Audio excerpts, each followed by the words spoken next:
I, 33 female, and my husband Bill, 34, eloped the day after our college graduation. We had only been dating for about a year and a half then, and I had only spoken to his family over the phone. We were young and dumb, but this isn't a decision I regret. 2 weeks after, we went to his hometown to break the news to his family. I learned that Bill's family is very wealthy. I presumed he was upper middle class, but what I found was a family within the 10%. His family was welcoming at first, but things unexpectedly took a turn when they found out we had eloped. My mother-in-law has some choice words about me being a gold digger and why I should have signed a prenup before. She tried to get me to sign a postnup, and when I refused, she came belligerent and told me to leave their house. Bill supported me through all of this and left with me. I told Bill that we couldn't continue to be together if he had plans to accept any kind of financial support from his family. He agreed with me and said they most likely are going to cut him off anyways. That was roughly 11 years ago. We are now both established in our careers and have a 6-year-old daughter.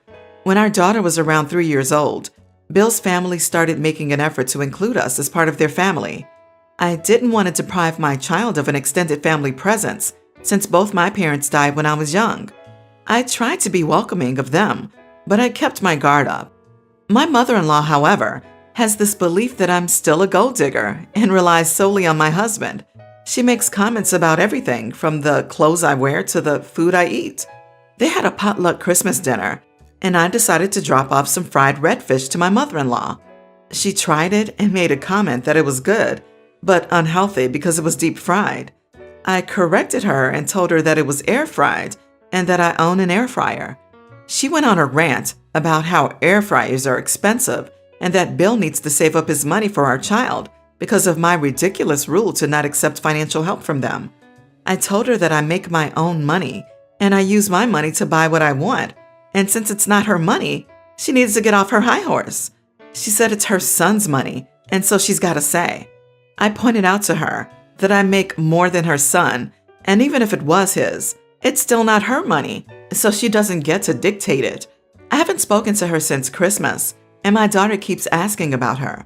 My husband wants me to apologize to keep the peace, but I feel like I've had enough of this woman. You are not wrong. I guess you could say, I'm so sorry you didn't know I make more money than Bill. He should have told you.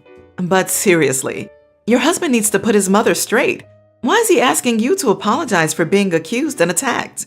Tell him to set the record straight with his mother and have her apologize to you. By not keeping the peace, you are depriving your daughter of a toxic person, not a doting grandmother. You are not the idiot. You're teaching your daughter some powerful lessons. Good on you, OP. I think OP is completely right to not apologize. But are we sure the daughter even knows? She's only a kid, and some adults do tend to be idiots out of earshot of kids. I would hate it if the daughter somehow got to hear a twisted or oversimplified story like, Mommy hates Grandma and that's why we can't play anymore. I'd want to make sure daughter knows Grandma isn't always nice and that you don't have to put up with these kinds of people. You are not the idiot, but wondering if this family wealth comes from mother-in-law's side or father-in-law. Just being nosy, but if mother-in-law married into wealth herself, then what? Good on you for not putting up with it. Keep doing what you do. I would bet my last pound coin that the money is father-in-law's side. I might be wrong, but I bet I'm not. I further bet that mother-in-law has had all those insults hurled at her and thinks it's her turn to be a raging turnip to her daughter-in-law. You are not the idiot. I feel sorry for your daughter asking after her, but I understand your annoyance. This woman sounds rude and controlling. I think it's funny you told her you earn more than her son. Not a silly rule to refuse money.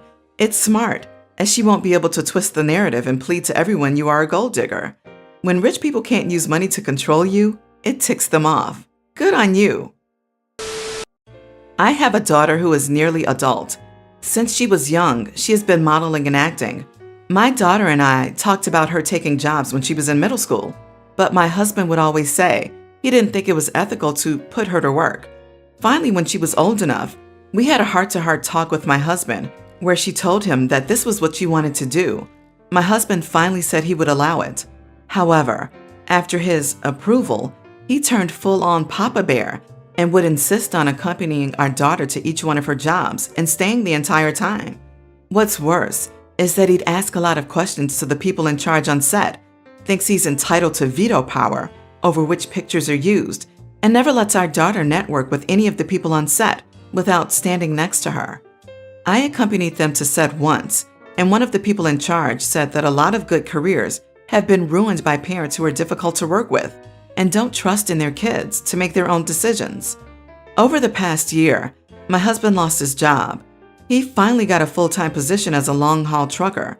My daughter is back to booking jobs, and recently, all her jobs have mostly fallen during periods when my husband would be away. My husband said to me to supervise my daughter, and I said okay.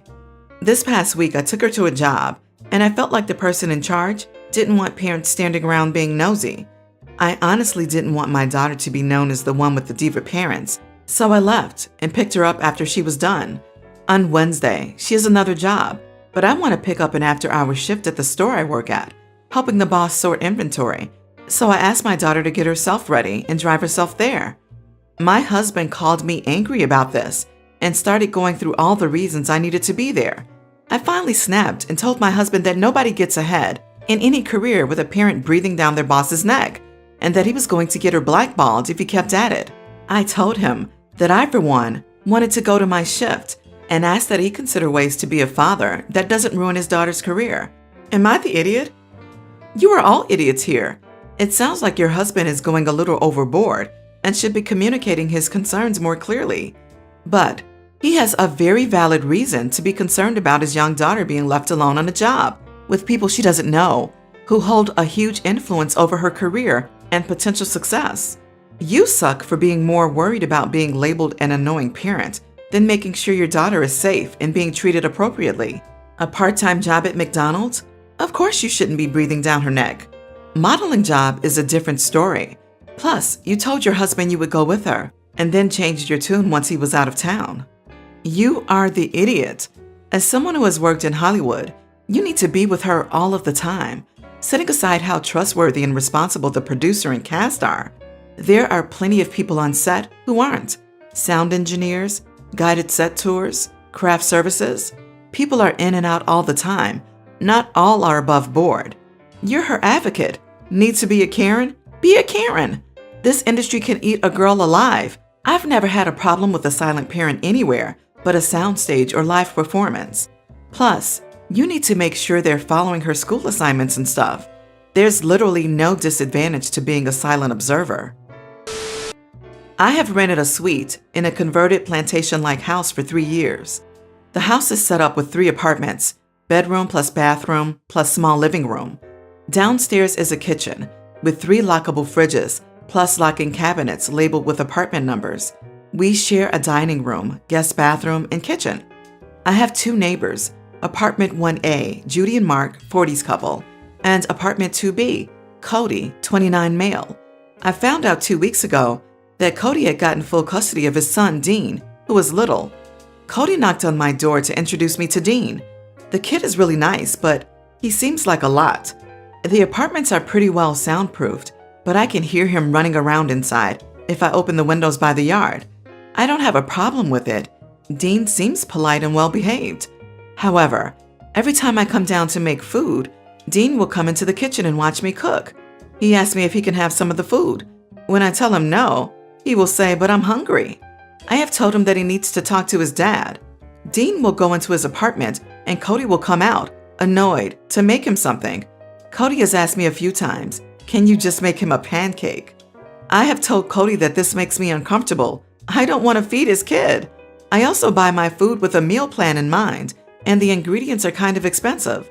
So I have said, "Sorry, I don't feel comfortable doing that. You should buy pancake mix." There's been a few times where Dean will knock on my door, saying he is bored.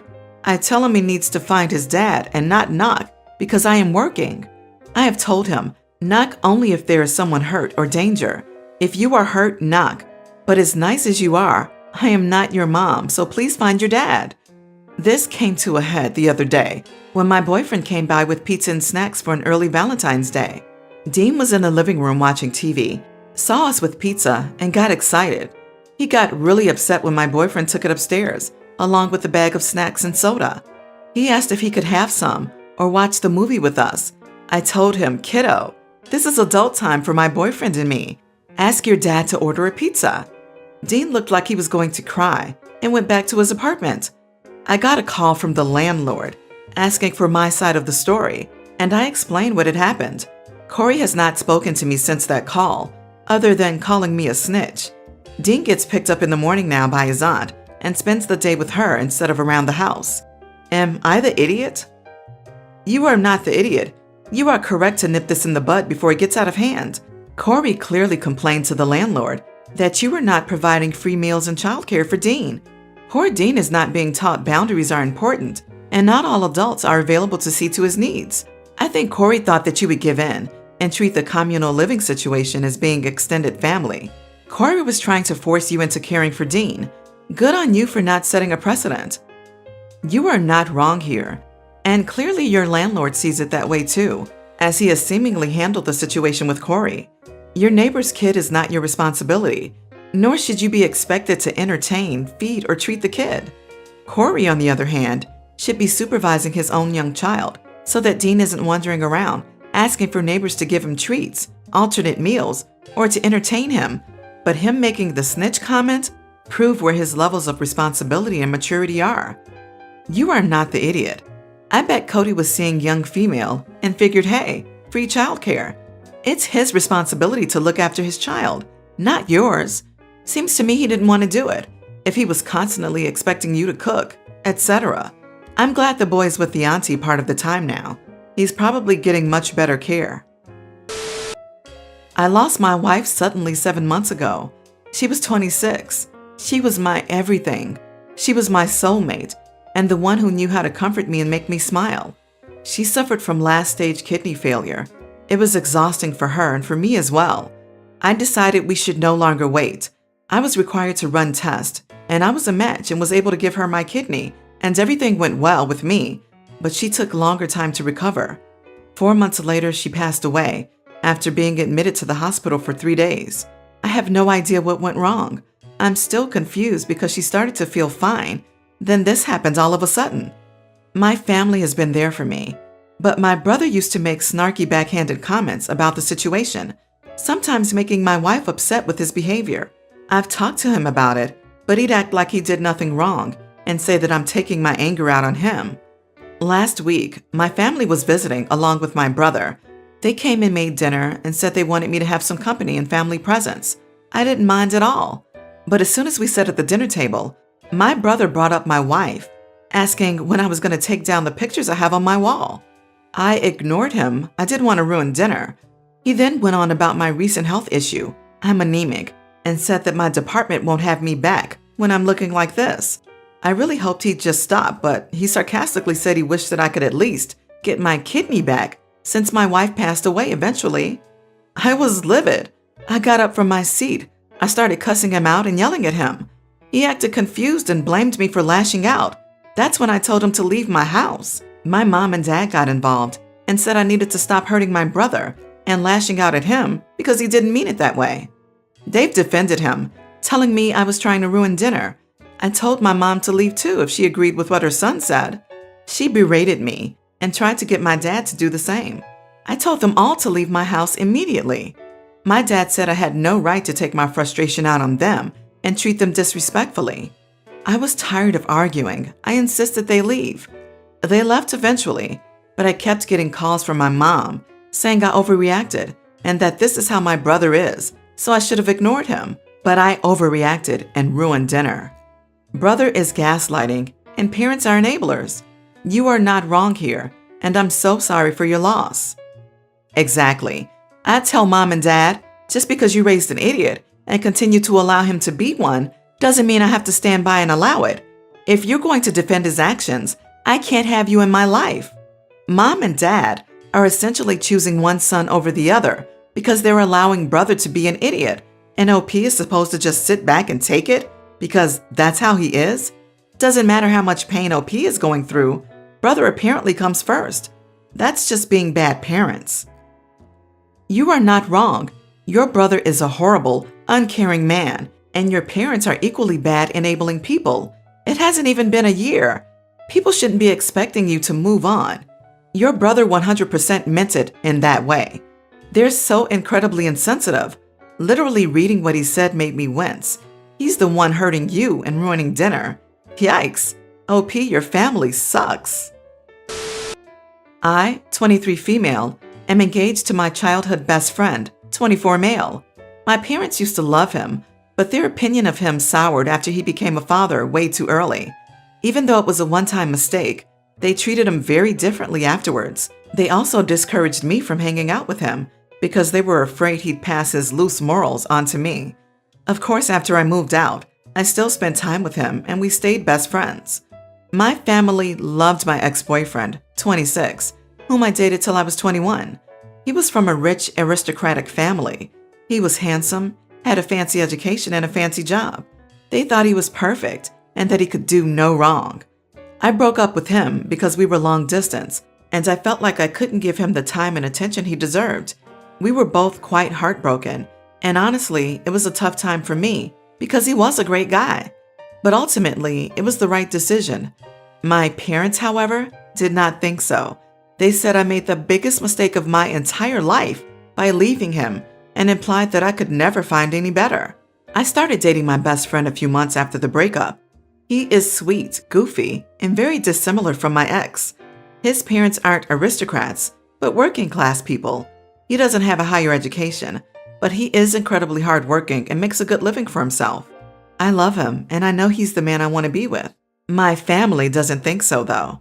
Yesterday, I overheard my parents talking together about how it's such a shame that I'm marrying my fiancé.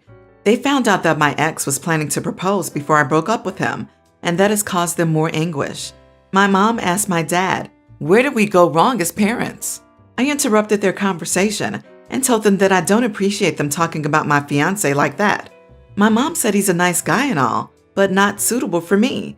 She said she loves me and feels like her daughter deserves someone better, someone sophisticated and cultured like my ex-boyfriend, not some simpleton like my fiancé. I told her that's her opinion to have, and if she and my dad both think that way, then they shouldn't come to my wedding. This set off a whole other argument. My twin sister texted me afterwards, after my mom vented to her, and she thinks I was way too harsh on them. She said they mean well, and deep down they like my fiancé, but that doesn't mean they can't have opinions about him. My older brother also says I should apologize. Am I the idiot here? Now I feel guilty for making them upset. No idiots here. Your parents are allowed to have opinions that they share among themselves, as husband and wife. They were having a discussion that you overheard. You're allowed to defend your fiancé. You are not the idiot. They aren't focused on the wonderful things about your fiancé because they're focused on how rich your ex was. They seem very materialistic and need to give your fiancé a fair chance. I didn't invite my mom to my wedding because she loved my ex and hated my husband. My ex openly cheated. It was still a very happy day. You are all idiots here. You overheard something not directed to you, confirming what you already knew they thought, and then you confronted them? They told you the truth about their elitist opinions, and then you were mad and want to uninvite them to your wedding? I mean, come on. This was unnecessary drama on every level. You already knew how they felt. They shouldn't have talked where you might hear them. You shouldn't have confronted them when you did, etc. It really sounds to me like you already didn't want them there when they are so critical of your marriage, and now it's in the open, so you feel you can exclude them.